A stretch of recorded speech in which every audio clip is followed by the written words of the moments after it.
அடிக்கடி டாக்ஸியில் பயணம் செய்பவரா? அப்போ ஃபாஸ்ட் ட்ராக் ஆப்பை டவுன்லோட் செய்து ரூபாய் 50 டிஸ்கவுண்ட் ஆக பெறுங்கள். கடலூர் உழவர் சந்தையில் கரும்பு, மஞ்சள் வாங்க கூட்டம் அலைமோதுகிறது. கூடுதல் விவரங்களோடு இணைந்திருக்கிறார் நமது செய்தியாளர் ஸ்ரீதர். தற்பொழுது கடலூர்ல என்ன நிலவரம்? மக்களுடைய வருகை எந்த அளவுல இருக்கு?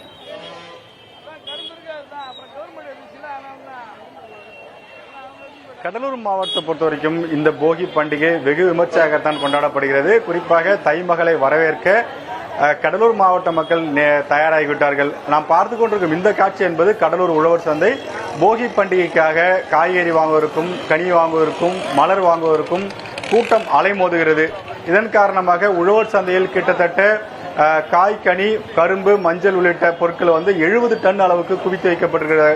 குறிப்பாக கரும்பு என்பது 2 கரும்பு 50 ரூபாய்க்கு விற்பனை செய்யப்படுகிறது. மஞ்சள் ஒரு கொத்து 10 ரூபாய்க்கு விற்பனை செய்யப்படுகிறது. அதே சமயத்தில் பொங்கலுக்கு படையிடம் சக்கரவள்ளி கிழங்கு என்பது 40 ரூபாய்க்கு விற்பனை செய்யப்படுகிறது.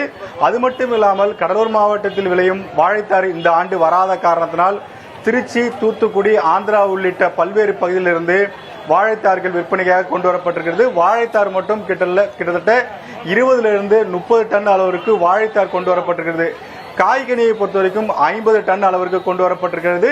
கிட்டத்தட்ட 80 டன் அளவிற்கு இந்த பகுதியில் காய்கனி குவித்து வைக்கப்பட்ட காரணத்தினால் பல பகுதியிலிருந்து மக்கள் கூட்டம் அலைமோதுகிறது. இதன் காரணமாக உழவர் சந்தைக்கு முன்பாக போக்குவரத்து நெரிசலும் அதிகமாக இருக்கிறது. குறிப்பாக வாழைக்காய், வாழைத்தார், வாழை இலை இதுதான் அதிகமாக உழவர் சந்தையில் விற்பனை செய்யப்படும். அதே சமயத்தில் இந்த பொங்கல் தினத்தை முன்னிட்டு மரவள்ளிக்கிழங்கு, பூசணிக்காய், மஞ்சள் கொத்து உள்ளிட்டவர்களும் அதிகமாக கொண்டு வரப்பட்ட காரணத்தினால் நாள்தோறும் 20 to 25 டன் விற்பனை செய்யும் இந்த இடத்தில் இன்று மட்டும் 80 டன் அளவிற்கு விற்பனை செய்ய திட்டமிடப்பட்டிருக்கிறது. நாளை இதைவிட அதிகமாக விற்பனை செய்யப்படும் என்று எதிர்பார்க்கப்படுகிறது. இதனால் உழவர் சந்தை முழுவதுமாக மக்கள் கூட்டம் அலைமோதுகிறது. மலர் சந்தையிலும் அதிகமான கூட்டம் தான் இருக்கிறது. நேற்றை பொறுத்த வரைக்கும் கரும்பு ஒன்று ஜோடி 80 ரூபாய்க்கு விற்பனை செய்யப்பட்ட நிலையில் தற்போது விலை அதிகமாக இருக்கிறது. 100 ரூபாய்க்கு விற்பனை செய்யப்படுகிறது. கூட்டத்தின் காரணமாக விலை அதிகப்படுத்தப்பட்டதாக சொல்லப்படுகிறது. இதை கட்டுப்படுத்த வேண்டும் என்று மக்கள் தரப்பில் வைத்தாலும் போதுமான அளவுக்கு கரும்பு இல்லாத காரணத்தினால், மஞ்சள் கொத்து இல்லாத காரணத்தினால் நேற்றை விட காட்டிலும் இன்று விலை அதிகமாகத்தான் இருக்கிறது.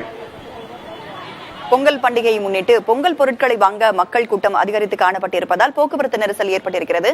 கூடுதல் விவரங்களை வழங்கியமைக்கு நன்றி ஸ்ரீதர். அடிக்கடி டாக்ஸியில் பயணம் செய்பவரா?